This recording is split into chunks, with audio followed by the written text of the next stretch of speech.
Chapter 8. And it came to pass at the end of 20 years, wherein Solomon had built the house of the Lord in his own house, that the cities which Huram had restored to Solomon, Solomon built them, and caused the children of Israel to dwell there. And Solomon went to Hamath-zobah, and prevailed against it. And he built Tadmor in the wilderness, and all the store cities which he built in Hamath.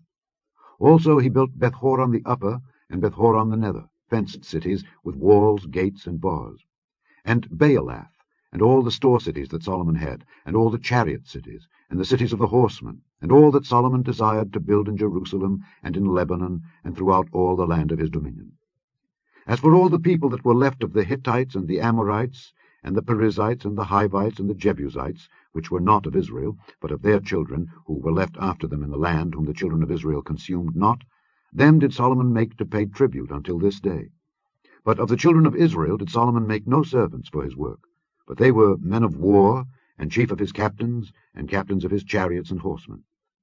And these were the chief of King Solomon's officers, even 250, that bare rule over the people.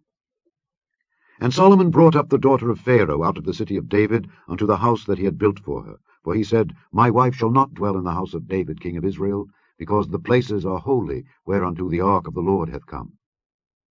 Then Solomon offered burnt offerings unto the Lord on the altar of the Lord which he had built before the porch, even after a certain rate every day, offering according to the commandment of Moses, on the Sabbaths, and on the new moons, and on the solemn feasts, 3 times in the year, even in the feast of unleavened bread, and in the feast of weeks, and in the feast of tabernacles.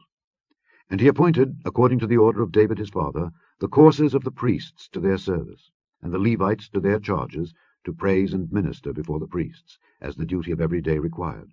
The porters also by their courses at every gate, for so had David the man of God commanded. And they departed not from the commandment of the king unto the priests and Levites concerning any matter, or concerning the treasures.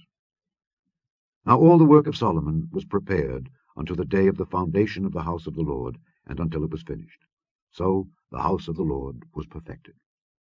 Then went Solomon to Ezion-Geber, and to Eloth at the seaside in the land of Edom. And Huram sent him by the hands of his servants ships, and servants that had knowledge of the sea. And they went with the servants of Solomon to Ophir, and took thence 450 talents of gold, and brought them to King Solomon.